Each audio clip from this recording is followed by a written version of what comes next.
Assalamualaikum warahmatullahi wabarakatuh. Salam sejahtera untuk kita semua. Salam Guru Indonesia. Perkenalkan, saya Amalia Kusuma Devi, mahasiswa sekaligus peserta program profesi guru dalam jabatan tahap 2 tahun 2025 dari Universitas Lambung Mangkurat, bidang studi Pendidikan Ilmu Pengetahuan Alam, dengan nomor induk mahasiswa 2530111722152. Saat ini saya bertugas sebagai pendidik di SMP Negeri 1 Tapin Tengah, Kabupaten Tapin, Provinsi Kalimantan Selatan. Sebagai bukti keabsahan diri, berikut kartu identitas saya.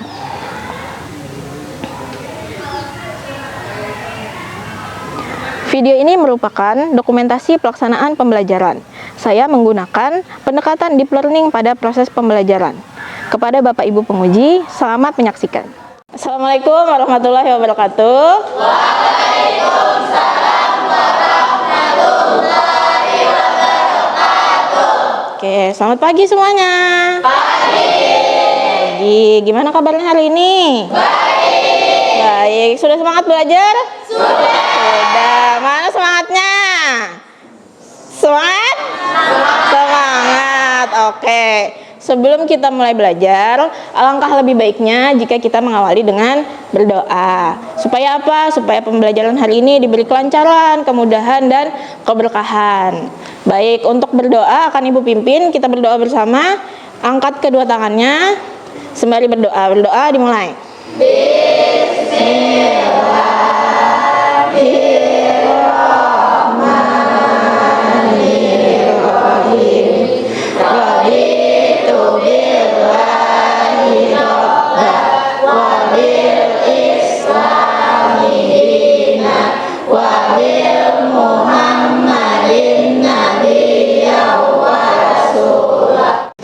Oke, kita lanjutkan seperti biasa dengan menyanyikan salah satu lagu wajib nasional untuk meningkatkan rasa cinta tanah air dan cinta ideologi bangsa. Untuk lagunya hari ini Garuda Pancasila. Nah, hafal semua? Hafal. Baik, silakan berdiri. Garuda Pancasila, akulah pendukungmu, patriot proklamasi, sedia berkorban untukmu. Pancasila dasar negara, rakyat adil makmur sentosa. Selanjutnya akan Ibu cek kehadirannya dulu ya. Muhammad Fadil Fahmi hadir. Muhammad Noval Ansyari hadir. Muhammad Raihan. Oke, jadi untuk hari ini yang hadir ada 24 ya. Ada satu teman kalian yang berhalangan hadir karena sakit. Nah, dari sini kita bisa belajar bahwa kesehatan itu sangat penting, sangat berharga. Jika dalam keadaan sakit, maka belajarnya terganggu, tidak bisa hadir ke sekolah, maka pembelajarannya akan tertinggal. Nah, jadi alangkah lebih baiknya jika kita bisa menjaga kesehatan diri. Nah, bagaimana caranya menjaga kesehatan? Makan makanan yang sehat, apalagi berolahraga, jangan begadang. Nah, apalagi no smoking, tidak merokok ya. Nah, itu adalah beberapa contoh pola hidup sehat. Nah, apakah sudah menerapkan? Sudah. Kalau sudah menerapkan, bisa dilaksanakan terus-menerus ya, supaya badannya tetap sehat. Kalau badannya sehat, belajarnya nyaman, bisa mudah paham. Kalau mudah paham, nanti nilainya bagus. Siapa yang mau punya nilai bagus? Saya. Nah, kemudian apakah ada yang masih ingat kita belajar apa minggu kemarin? Masih. Kita belajar apa minggu kemarin? Sistem pernapasan pada manusia.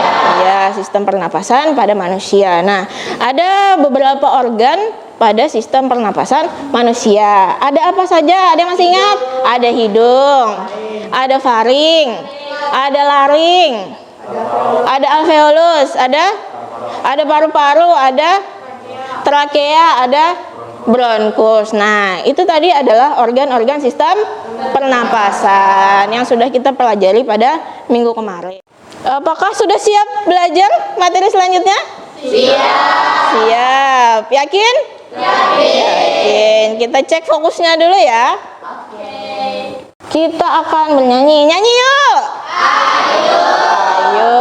Angkat tangannya ke atas, menggenggam dulu. Ikuti sesuai instruksinya. Siap mulai? Oke, mulai.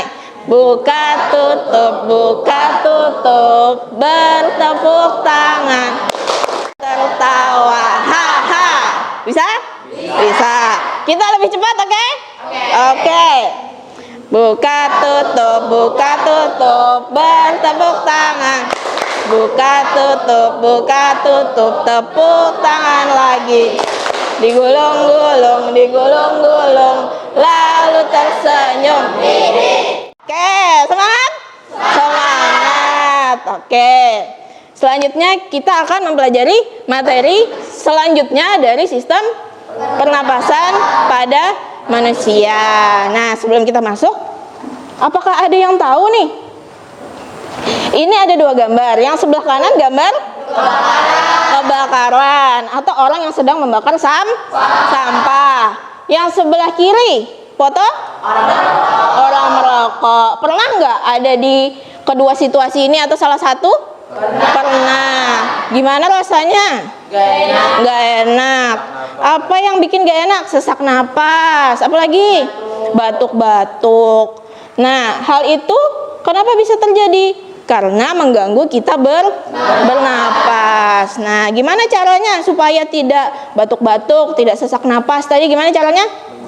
Menjauhi. Nah, jangan membakar sampah. Karena asapnya itu mengganggu. Nah, kemudian jangan juga merokok. Selain jangan merokok, jangan dekati orang yang merokok. Ada dua tujuan pembelajaran yang harus kalian capai pada hari ini. Menganalisis 4 upaya pencegahan gangguan sistem pernapasan dalam kehidupan sehari-hari. Nah, jadi kita akan belajar tentang dua hal ini. Ada gangguan dan upaya pencegahannya. Sudah siap belajar? Sudah, oke. Kita nonton video dulu ya. Perhatikan videonya dengan baik. Take a look at these 2 sets of lungs. This set is pink and healthy. But this set doesn't look so great. They represent the lungs of someone who has smoked. They're being that's 20 cigarettes every day for 20 years. Nah, gambar di depan ada yang tahu ini gambar apa, Nak? Gambar paru-paru. Ada 2 jenis paru-paru. Ada yang warnanya hitam dan merah. Nah, apa sih perbedaan yang utama? Warnanya kelihatan jelas ya. Kira-kira mana paru-paru yang masih sehat, masih berfungsi dengan baik? Yang mana? Yang merah. Yang warna merah. Kalau setiap hari merokok 20 batang selama 20 tahun, maka paru-parunya akan jadi hitam, jadi rusak. Kalau rusak bernapasnya gimana? Sesak, susah. Nah, bahkan kegiatan sederhana misalnya kita jalan, terus apalagi kegiatan sederhana naik tangga, itu jadi sangat berat bagi yang memiliki paru-paru seperti ini. Nah, jadi sangat penting ya, Nak, untuk menjaga kesehatan paru-paru. Siapa yang mau punya paru-paru warna hitam? Enggak ada. Kalau paru-parunya merah mau? Mau, supaya berfungsi dengan baik. Nah, materi ini sangat erat kaitannya dengan yang akan kita pelajari hari ini ya. Gangguan pada sistem pernapasan manusia ada 6. Ada yang pertama, ada asma, bronkitis, infeksi paru, rinitis atau alergi. Di sini ada 6, tapi sebenarnya ada lebih banyak. Tapi kita akan mempelajari hanya 6. Nah, sekarang kita akan mempelajari satu-satu nih penyakitnya. Bagaimana dia penyakitnya, bagaimana gejalanya, bagaimana penyebabnya, apa saja penyebabnya, dan bagaimana cara pencegahannya supaya tidak terjadi. Oke, yang pertama ada asma. Nah, asma ini gangguan kronis atau gangguan yang parah pada saluran pernapasan yang menyebabkan bronkusnya meradang dan menyempit. Nah, coba dilihat di sini. Di sini ada dua saluran bronkus. Yang di sebelah kiri adalah saluran yang sehat. Ini adalah yang dimiliki oleh penderita asma. Nah, dia salurannya itu meradang, membengkak, jadinya sempit. Kalau sempit akibatnya apa? Jadi sesak napas, jadi batuk-batuk. Kemudian dadanya terasa berat hingga napasnya berbunyi mengi. Nah, mengi itu bunyinya ngik-ngik gitu kalau napas. Ada yang pernah mendengar orang asma? Pernah. Nah, penyebabnya itu bermacam-macam. Ada karena reaksi alergi. Alergi itu bisa dari debu, dari serbuk. Nah, serbuk ini bisa dari serbuk tumbuhan atau dari bumbu-bumbu dapur. Kemudian bisa juga karena bulu hewan seperti kucing, anjing, dan kelinci dan hewan yang lain. Kemudian bisa juga karena udara dingin, karena asap. Nah, asap ini bisa asap rokok, bisa asap pembakaran tadi ya. Kemudian asma ini bisa juga diakibatkan oleh genetik. Genetik itu artinya diturunkan. Bagaimana cara mencegahnya? Dengan cara menghindari alergen atau hal-hal yang menyebabkan alergi. Bisa juga dengan menjaga kebersihan rumah. Terus pakai masker dan minum obat. Nah, minum obat ini jika diperlukan. Kemudian untuk rinitis atau alergi. Nah, rinitis ini adalah peradangan saluran napas atas akibat reaksi alergen. Bagaimana sampai sini untuk penyakitnya, apakah bisa dipahami? Bisa. Ada yang mau bertanya dulu? Saya, Bu. Oke, Fauza boleh, Nak. Apa bedanya pneumonia dan bronkitis? Gejala dan penyakitnya sama, Bu? Oke, gejalanya sama, batuk berdahak. Kemudian penyebabnya virus dan bakteri. Oke, kalau kita lihat sekilas ini mirip ya, Nak? Mirip. Kalau bronkitis itu letaknya di bronkus. Nah, infeksi salurannya ini dia meradang, membengkak, akibatnya dia menyempit dan menghasilkan lendir. Lendirnya itu seperti dahak. Tahu dahak? Tahu. Nah, yang pertama perbedaan yang menonjol itu adalah di letaknya. Kalaunya bronkitis tadi di bronkus. Kalaunya pneumonia itu ada di alveolus. Kalau dilihat nih, kira-kira mana yang lebih berbahaya? Pneumonia. Nah, betul, pneumonia. Betul, Lutfi. Tepuk tangan. Oke. Fauza tadi sudah bertanya juga ya, tepuk tangan. Oke, Fauza bisa dipahami, Nak, bedanya? Bisa. Yang lain bisa memahami juga? Bisa. Oke, ada lagi yang mau bertanya? Oke, boleh Nadia. Bagaimana jika ada keluarga atau teman yang menderita TBC? Nah, kita cek dulu dia itu sudah sakitnya lama atau baru-baru aja. Kalau baru misalnya, kita bisa kasih semangat supaya dia mau berobat. Nah, kita sebagai teman terdekat kasih semangat, kasih dukungan supaya dia mau berobat. Karena berobatnya itu tidak sebentar, bisa berminggu-minggu sampai berbulan-bulan. Nah, jadi perlu dukungan yang banyak ya, Nak, dari orang terdekat gitu. Terus kalaunya memang sudah parah, nah kalian ini kan dekat tadi ya. Nah, jadi kalaunya memang ada risiko tertular, itu bisa kalian cek ke puskesmas dan rumah sakit. Nah, dicek. Kalau ternyata kalian positif, maka kalian juga perlu melakukan pengobatan. Nah, gimana? Bisa dipahami, Nak? Bisa. Oke, tepuk tangan dulu untuk Nadia. Oke. Kalau gitu gantian Ibu yang nanya. Oke. Jadi apa ciri khas orang yang menderita asma? Ya nih. Sesak napas dan nyangit-nyangit. Oke, betul. Sesak napas dan bunyinya ngik-ngik. Nah, jadi bisa ya dipahami. Oke, tepuk tangan dulu untuk Yani. Betul jawabannya. Kemudian pertanyaan kedua. Ibu mau gantian cewek. Apa persamaannya asma dengan rinitis atau alergi? Sama-sama disebabkan oleh alergi. Oke, betul Putri. Tepuk tangan dulu.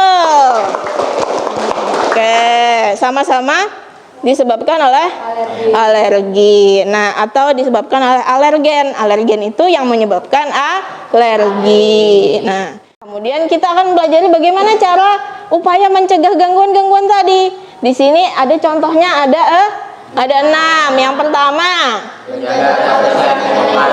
menjaga kebersihan lingkungan dengan cara buang sampah pada tempatnya. Kemudian selain menjaga kebersihan lingkungan, menghindari asap rokok dan polusi udara. Ya, menghindari asap rokok dan polusi udara. Selain menghindari asap rokok, hindari juga polusi udara. Kemudian yang kelima ada vaksinasi.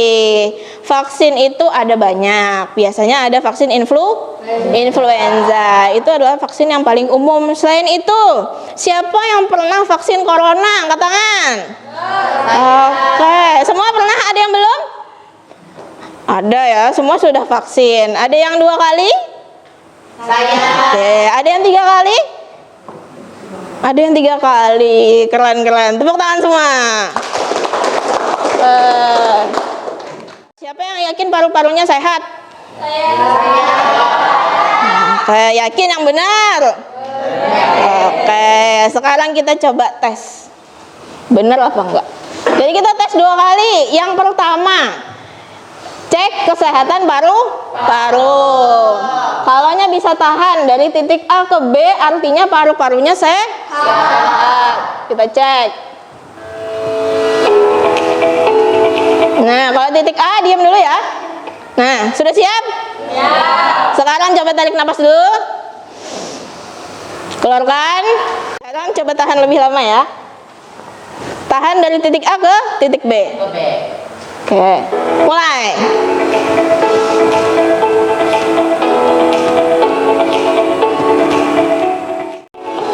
Oke, silahkan dihembuskan. Siapa yang tahan? Angkat tangan.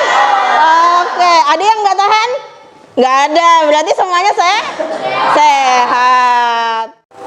Nah, di sini ada tiga kategori. Ada paru-paru normal, paru-paru kuat, dan paru-paru super.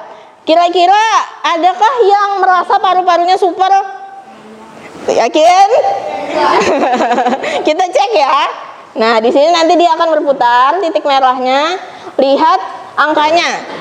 Diingat-ingat, kalian sampai tahannya sampai di nomor berapa? Udah siap? Siap. 8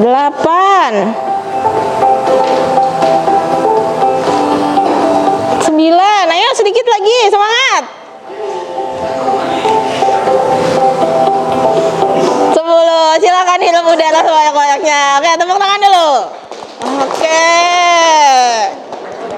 Sekarang, tadi siapa yang cuma tahan sampai 1? Nggak ada. 2? Oh, sampai 2 aja. Normal, nggak apa-apa ya. 8? Oke, banyak. 9? Oke. 10? Oh, wah, ada yang tahan. Tepuk tangan dulu. Oke. Alhamdulillah semuanya sehat ya. Nah, dijaga ya paru-parunya supaya tetap sehat. Oke. Sudah tidak ada pertanyaan lagi. Kalau sudah tidak ada, kita akan mulai belajar lebih dalam. Nah, masih ingat kelompok-kelompoknya yang Ibu bagi kemarin? Ingat. Sudah duduk berkelompok? Sudah. Oke. Jadi, Ibu punya tugas. Kalian kerjakan secara berkelompok.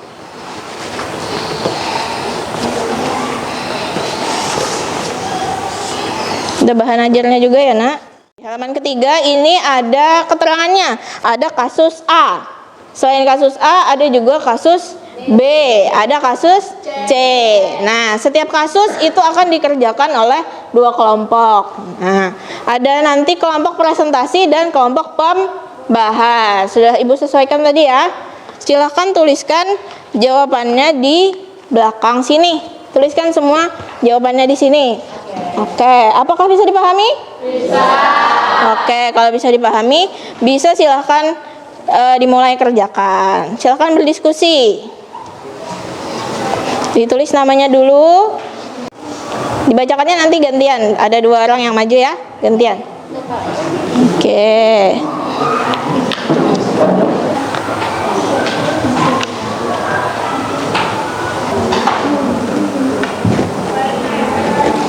Oke, boleh dikeluarkan HP-nya kalau ada bawa.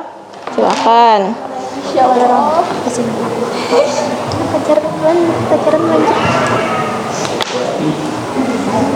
Ada 4 soal, silakan dijawab. Dari kasus-kasus ini silakan dibaca. Ini kan ada 2 paragraf.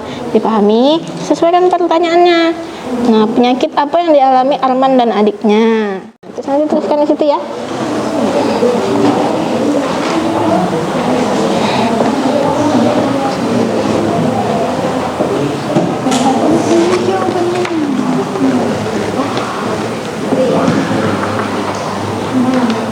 Oke.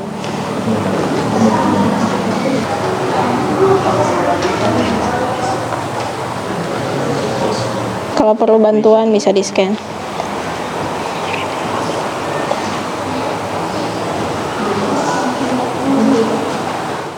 Sudah selesai semua? Sudah. Oke, sudah. Kalaunya sudah siap presentasi? Sudah, Bu. Sudah ya. Oke. Kasus yang A dulu ya, kita berurutan dari kasus A yang presentasi. Oke, siapa yang maju? Oke.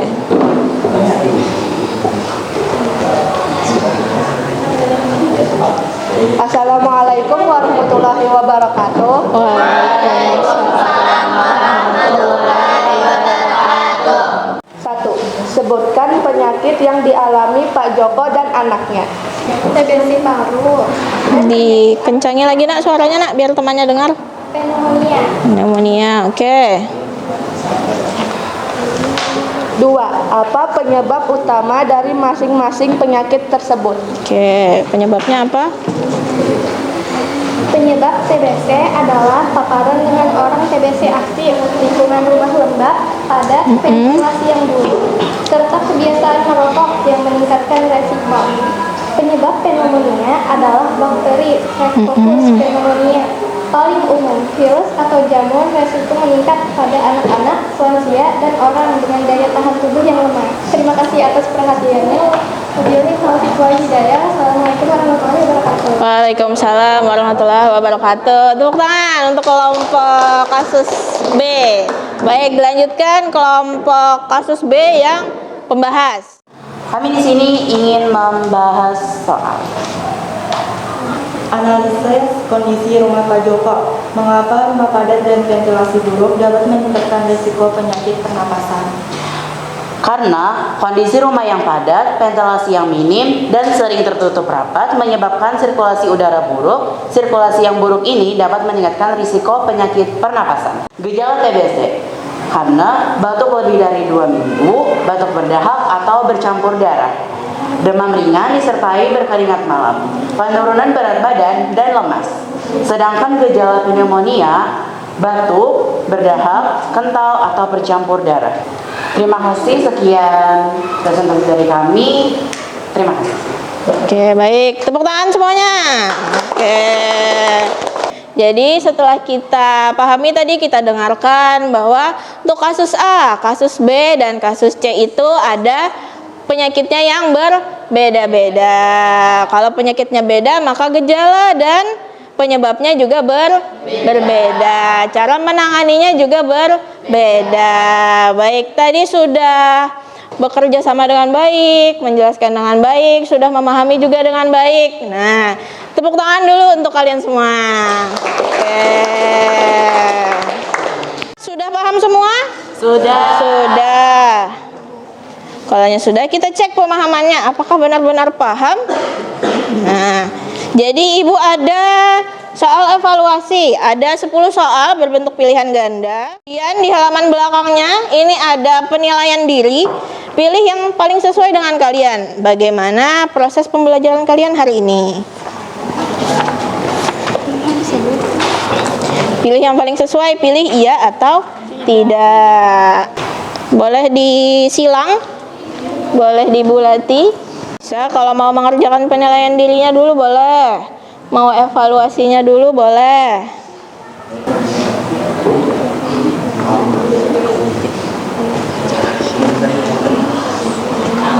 Oke, sudah selesai semua? Sudah. Silahkan dikumpulkan di pinggir sini. Nanti akan Ibu ambil. Oke. Siapa yang mau membantu Ibu membuat kesimpulan? Saya Bu. Oke, boleh. Lutfi. Pembelajaran kita pada hari ini yaitu ada 6 gangguan pada sistem pernapasan manusia dan untuk mencegah gangguannya bisa dengan cara tidak merokok dan menjaga daya tahan tubuh. Tepuk tangan dulu. Oke. Nah, tadi Lutfi sudah menjelaskan bahwa ada 6 gangguan. Kemudian ada beberapa upayanya. Nah, akan Ibu tambahkan. Nah, jadi gangguan sistem pernapasan itu tidak hanya ada 6, ada lebih banyak. Misalnya ada juga virus corona dan juga kanker paru-paru. Tapi kita tadi fokusnya cuma 6 ya, Nak. Nah, beberapa faktor penyebabnya ada karena faktor lingkungan, bisa juga karena keturunan. Upaya-upayanya juga bisa dilakukan seperti menerapkan pola hidup sehat dan menjauhi asap dan rokok. Oke. Sekarang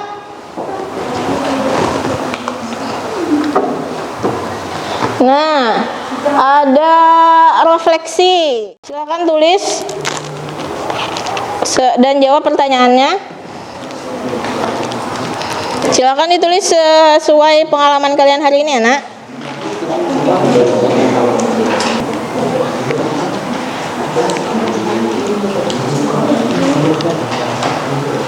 Nah, nomor 4-nya itu adalah kalian menempelkan di sini.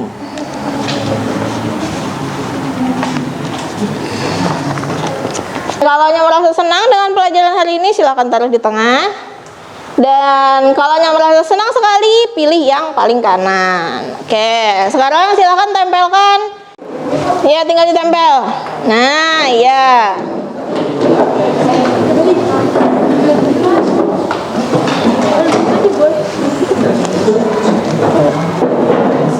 Jadi, hari ini kita sudah mempelajari tentang gangguan sistem pernapasan pada manusia dan upaya mencegahnya. Nah, artinya kita sudah selesai mempelajari bab sistem pernapasan pada manusia. Selanjutnya, pada pertemuan selanjutnya di hari Jumat nanti kita akan belajar materi baru yaitu sistem ekskresi pada manusia. Nah, bisa disiapkan dulu, cari-cari dulu, pelajari apa itu ekskresi ya di rumah ya. Nah, jadi itulah pelajaran kita hari ini. Abis ini kalian belajar apa, Nak? PPKN. Oke, habis istirahat ya? Iya, habis istirahat. Oke. Gimana tadi? Sudah belajarnya pusing? Lumayan. Oke, sekarang kita coba menenangkan diri. Oke, sekarang silahkan simpan dulu buku dan pulpennya. Oke, sekarang cari posisi duduk yang paling nyaman. Angkat kedua tangannya. Sekarang peluk diri kalian sendiri. Pejamkan mata kalian. Bayangkan kalian ada di suatu tempat yang sangat nyaman. Ada di tengah-tengah bukit yang hamparan rumputnya sangat luas. Di situ ada anak kecil. Anaknya itu dia sangat bahagia. Dia punya mata yang bersinar. Tapi matanya agak sedikit redup karena dia lelah belajar.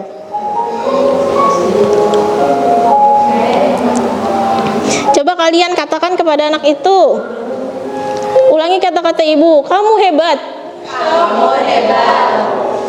Kamu berharga. Kamu anak yang hebat. Kamu anak yang hebat. Tepuk masing-masing tangannya, kanan, kiri, kanan, kiri. Itu adalah pelukan dari kalian untuk kalian. Gimana perasaannya? Sudah lebih tenang? Sudah. Tenang. Oke, tepuk tangan dulu. Baik. Jika tidak ada pertanyaan lagi, maka akan Ibu tutup pembelajaran hari ini. Semoga apa yang sudah kita pelajari tadi bisa bermanfaat dan diterapkan di kehidupan sehari-hari. Wabillahi taufiq wal hidayah. Wassalamualaikum warahmatullahi wabarakatuh. Waalaikumsalam.